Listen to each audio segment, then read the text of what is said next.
Men's tennis finds more trouble in their spring season as LaSalle baseball hits another hot streak. Hello, I'm Madison Elliott. And I'm Brendan Rigney. Softball follows the Sacred Heart in the UMBC Classic, and the men's basketball team's A-10 championship run comes to a heartbreaking end against Davidson. You're watching LaSalle TV's home for Explorer Athletics, SportsLine.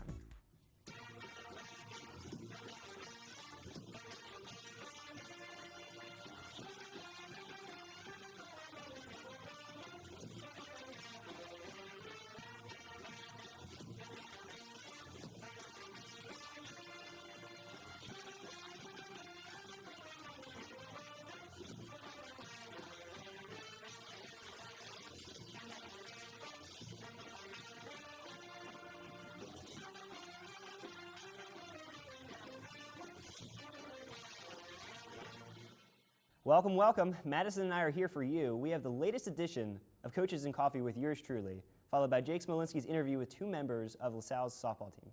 After that, Eddie Dunn will join us here at the desk to give us exploring headlines, and Kevin Cook will tell you which game to watch next week in the marquee matchup. But first, let's catch up on what went down this past week for our athletes. On March 13th, men's tennis welcomed the crosstown rival Temple Owls. This is the first time the Belfield courts have seen action in 2 weeks after poor weather conditions mangled the court's fences. And much like these fences, the squad would have no luck, falling to the Owls 7-0. Brian Balicko and Tom McLeod dropped their match 6-1, while Andrew O'Connell and Liam Rodriguez lost in the doubles 3 position with a match score of 6-0. The team struggled in the single slots as well, as no explorer managed to win a set throughout the contest. Senior Deshaun Fennell put up the strongest fight out of any explorer, though, dropping his final singles set 7-6. The men's team will stay at home to host St. Francis on the 20th, as well as George Mason on the 21st. Spring has sprung for the men and women's rowing teams with 3 men's boats and 1 women's racing on the Schuylkill on the 14th. However, Drexel University would own the day, having a boat win 3 out of the 4 races in which LaSalle also competed. St. Joe's would take that last win in the women's V8, beating the Explorer boat by 55 seconds. On the men's side, the closest LaSalle came to a victory was the Novice 8, which shadowed 2 Drexel boats, finishing with a time of 5:50.1. Both the men and women's teams will hit the water again on March 28th in the annual Murphy Cup on the Cooper River. Men's diving had their final appearance of the season during the NCAA Zone A Diving Championships. The 2 standout stars from the season, CJ Gimple and Dylan Yersitz, took the trip up to Buffalo, home of SportsLine's own Jake Smolinski. Facing steep competition from schools like UConn, Princeton, and Virginia Tech, our divers managed to do much better than expected. Yersitz placed 28th on the 1-meter board while also nailing 26th on the 3-meter. Gimple managed 33rd on the 1-meter board and 40th on the 3-meter, a very respectable finish for his heat. However, the highlight for these divers is their age. Gimple is a junior while Yersitz is only a freshman. We're sure to see these two and hopefully some other explorers next year to take on these Ivy League schools next year. Despite a lackluster finish to an otherwise stellar season, the future looks bright. Well, it's time again for another cafe side chat with a LaSallian coach. I was given a chance to talk with swimming and diving head coach Matt Nanoli about spring break and how he spends his free time. Suffice it to say, Coach Nanoli may very well be the most all-around athletic person I have ever met. But I digress. Take a look at the latest Coaches and Coffee. Hello, Brendan Rigney here. Welcome to the 3rd edition of Coaches and Coffee on SportsLine. Sitting beside me, swimming and diving coach Matt Nanoli. Matt, how are you doing, sir? Good to be here. So we were talking briefly before the interview about where you were before LaSalle. This is your 15th year, you mentioned, at LaSalle as a head coach for swimming and diving, and a beautiful 15th year, to say the least. But you spent time at Seton Hall before. Could you tell me what was your favorite memory from those years at Seton Hall? You know, that's where I sort of gained my first bit of coaching experience on the college level. So, you know, probably just remember that as where I sort of developed as what kind of coach I was going to be and learning how to interact with college athletes. Does swimming and diving have an off-season per se? Yeah, we do. Actually, we just had a meeting about 15 minutes ago about the structure of the off-season, and it's limited compared to in-season. The NCAA puts certain restrictions on the amount of hours. So for us, it's it's 8 hours a week. Spring training will get them back in the pool and you know, on the dry land stuff to give them a springboard into the summer so that they have a foundation. I think my life, I'm in a perpetual state of off season because I don't think I've exercised in the past 3 or 4 months. But that's a conversation for another time. Hey, that happens to all of us. Me too. It's a day-to-day struggle, so you just got to get out there and do it. But moving on from swimming, let's get a little personal here. How do you spend your free time when you're not yelling at your swimmers in the pool? You know, probably the biggest thing is I like to exercise. I'm big into physical fitness and, you know, a variety of different things, whether it's running, riding a bike, kayaking. Kayaking? Yeah, surfboat rowing, you know, swimming, all those different types of things. I've been a lifeguard at the Jersey Shore for the last 30 summers and competed nationally and internationally and you know, done all sorts of things from that standpoint. I think attaching the adjective athletic to you would be a bit of an understatement there.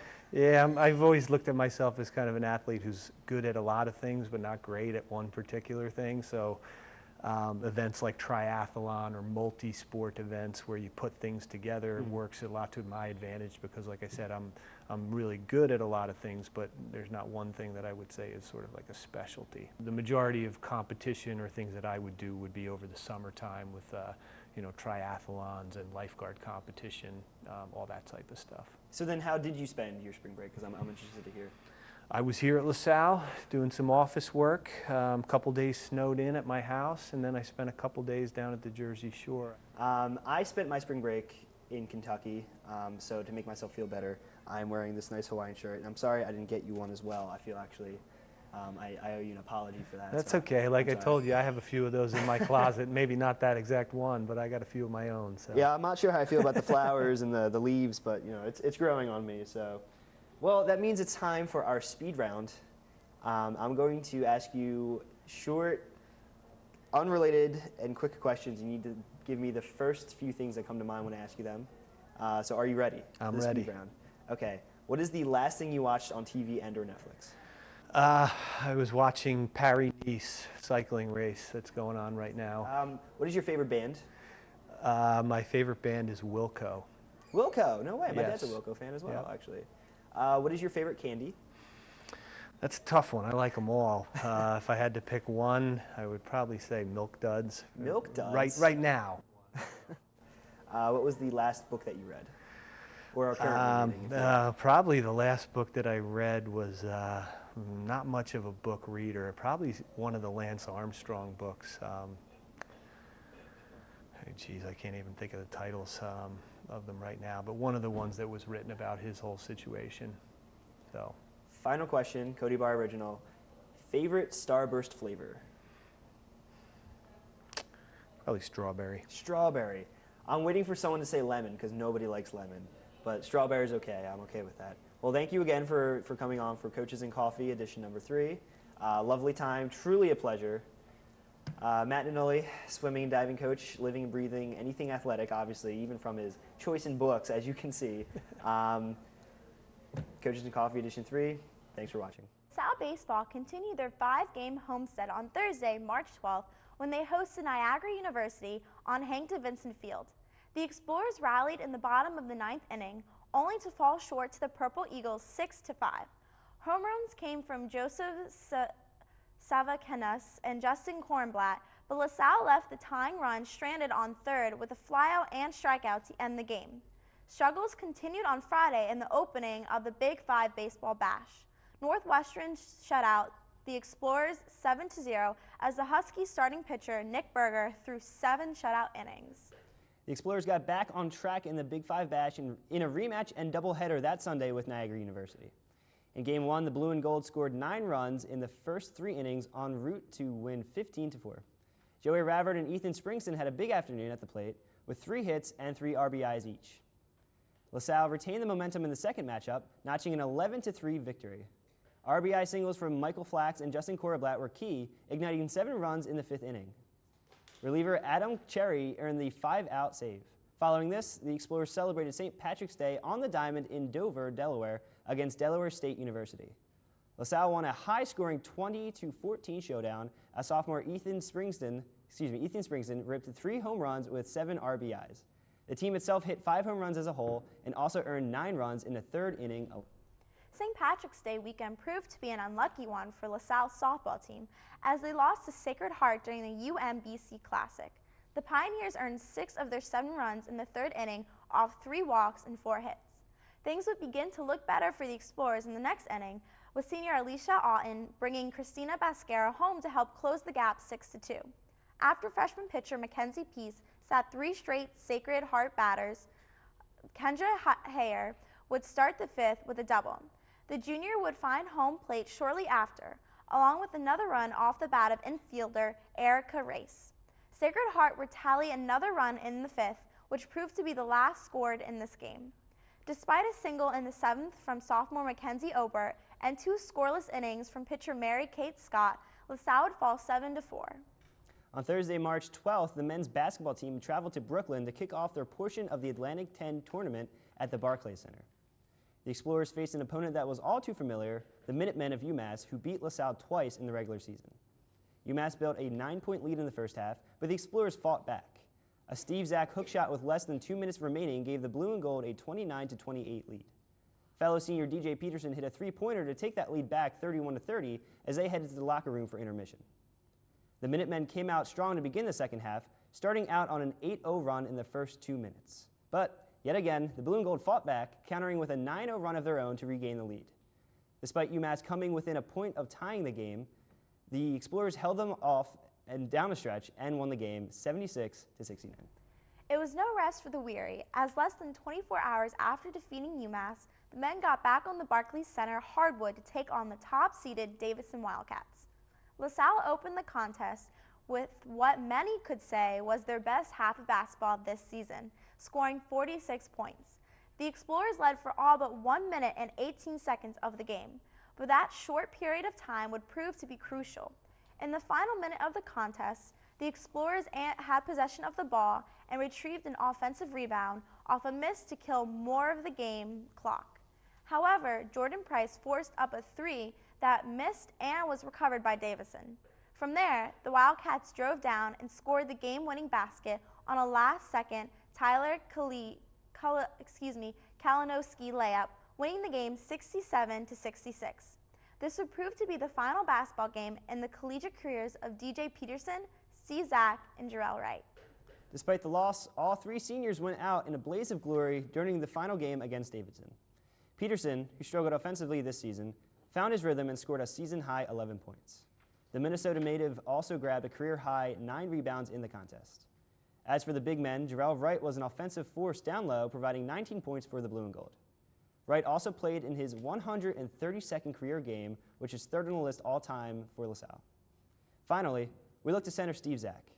The near 7-footer from New Cumberland, PA had the best game of his career, scoring a career-high 24 points while grabbing 15 boards.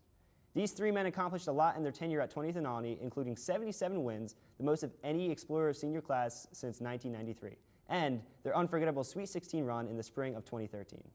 We here at SportsLine thank DJ, Jarrell, and Steve for all they've done on the court. The memories you 3 have given us will last a lifetime. This takes us to our first commercial break, but stick around. Jake Smolinski sits down with 2 of our very own softball players. And later, we'll have exploring headlines with Eddie Dunn, followed by Kevin Cook's debut on the marquee matchup. Stay tuned. Who is on TD right now?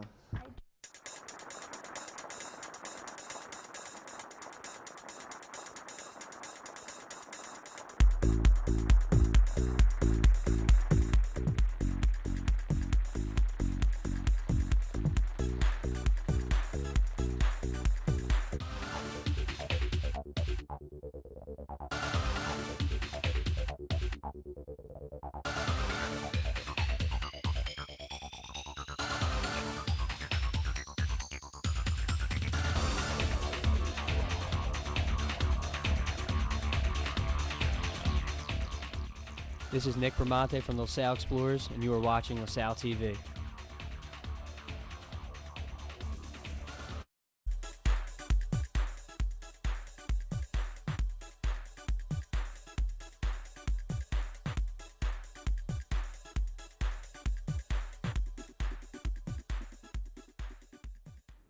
Welcome back. Softball season is now in full swing. In order to truly capture the intensity and dedication of the team, Jake Smolinski sat down with pitcher Mary-Kate Scott and infielder Christina Bascara. Check it out.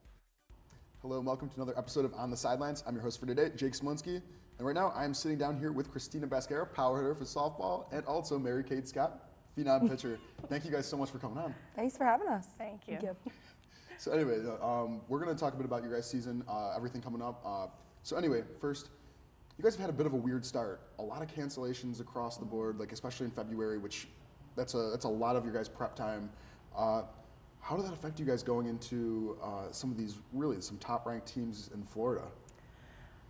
It was definitely tough. We wanted to have some sort of experience going in because we hadn't stepped on dirt. We hadn't seen really enough live pitching going in, and it was sort of taking that first game as that practice to get into the groove of things and all. It wasn't the best way, but we eventually got the hang of it. I think part of what made it even tougher was the fact that the teams we were playing were 15, 20 games in at that point. So it definitely made it a little harder for us. But yeah, absolutely, like that's especially you guys coming up here. Where did you guys actually practice leading up to this point? Because we have the dirt fields over there, but we were snowed in. We actually got on turf, the soccer field, one time. So we were in the gym working out. We were doing lifting, conditioning, things like that. But we really hadn't been outside except for like one nice day in February. So that was it. And we go to like an off-campus hitting cages too on the weekends. So that's good at least to be able to get some. Yeah, so then how did it feel though, actually being down there in Florida and getting to play some games finally?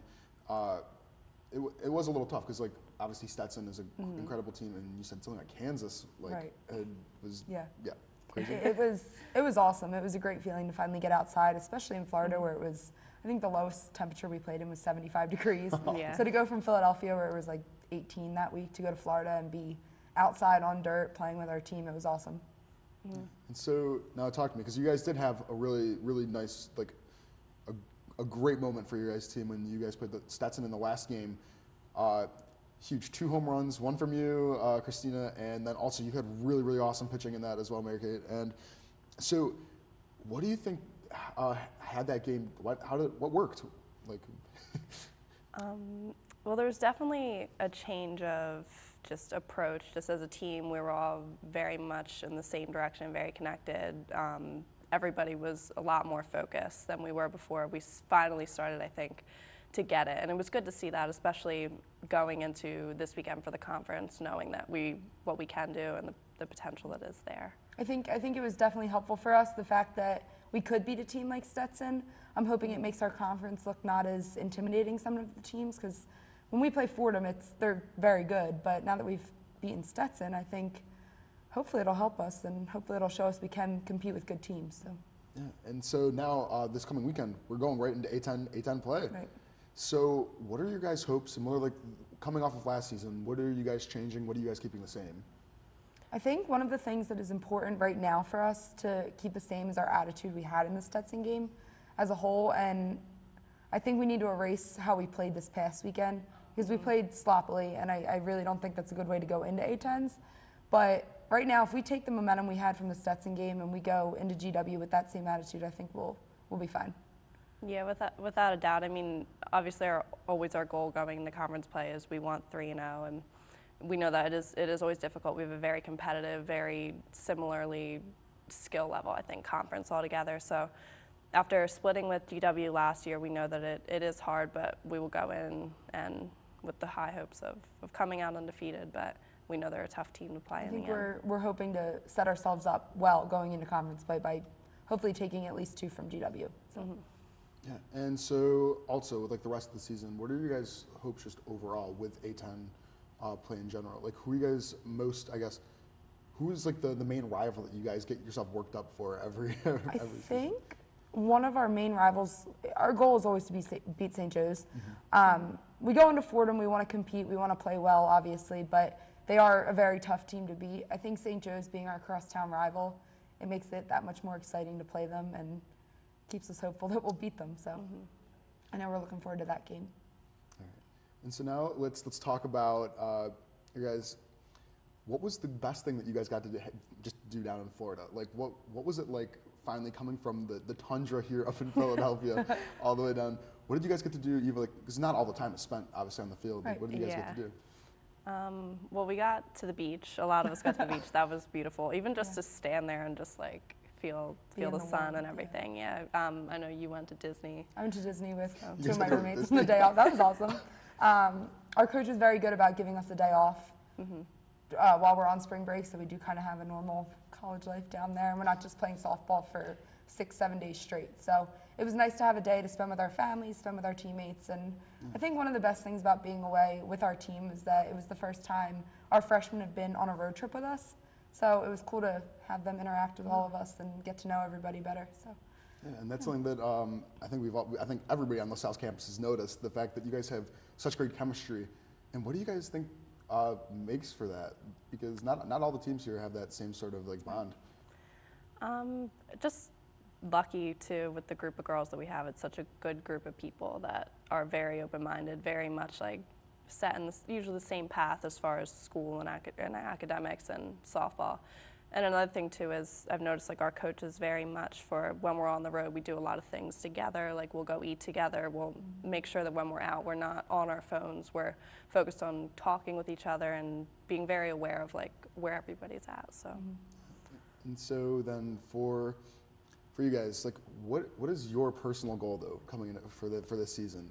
What is the make it to A10s again and make it farther than last year. Agree with that. All right, awesome. Absolutely. Well, thank you guys so much for coming on the show. It's been awesome to get to talk to you guys. Thank you. All right, that is Christina Bascara and Mary-Kate Scott. And back to you guys. Thank you, Jake. It's time for our next break, but stick around. Eddie Dunn will be here with us when we return. We'll be right back. Oh, shoot. So Eddie.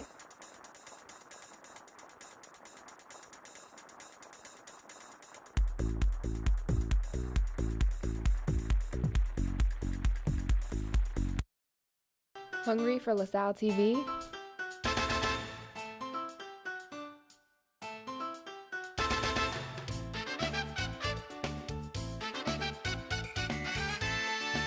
Check us out on YouTube. Follow us on Facebook. Check out our Twitter.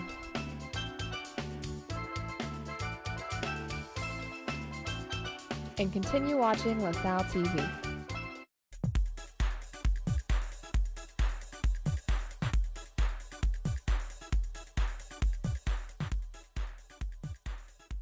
Welcome back. Now joining us to explore some headlines, Eddie Dunn from LTV's Q&A.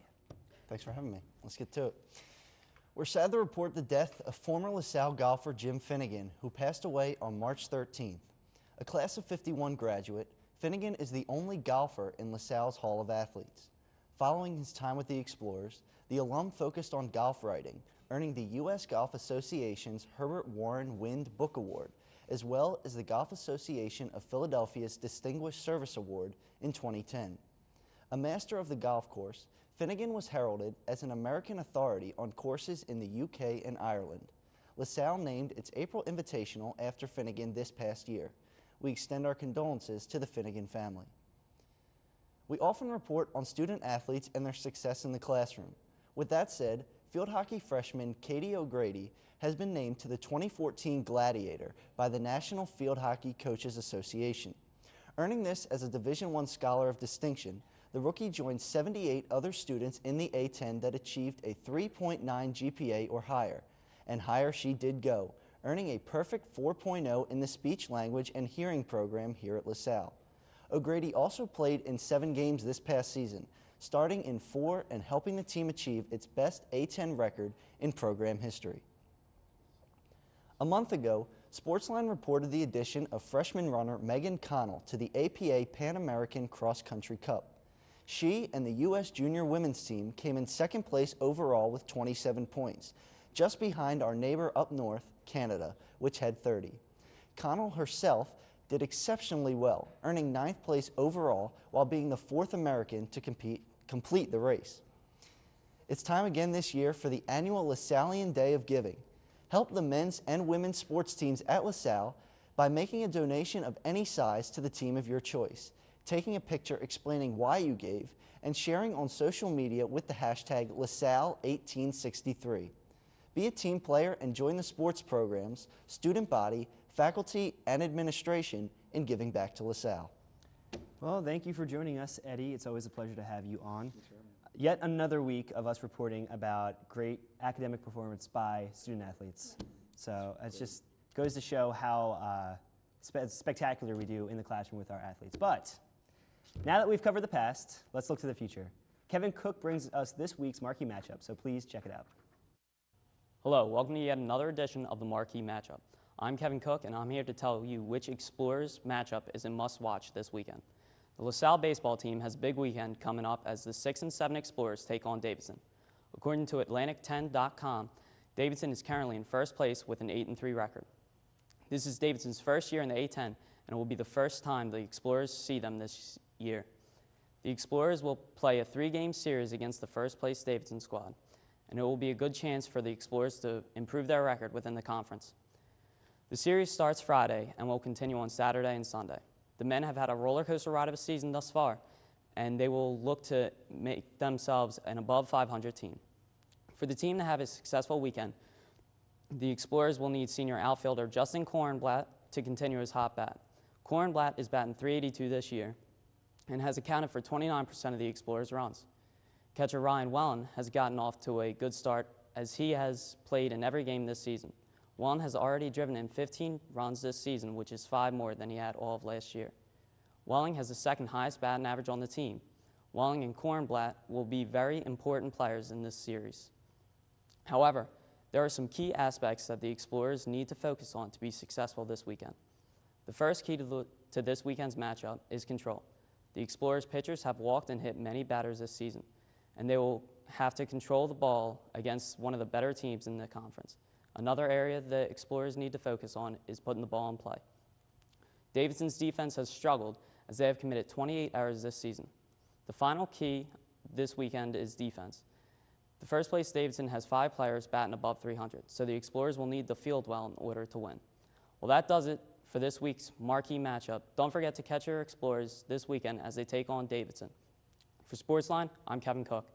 For us this week, make sure to follow us on Twitter at SportsLineLTV. Also, make sure to check us out on Facebook at facebook.com/LaSalleTV. For Eddie, Jake, and our entire SportsLine team, I'm Madison Elliott. And I'm Brendan Rigney. Thanks for joining us, and we'll see you at the game.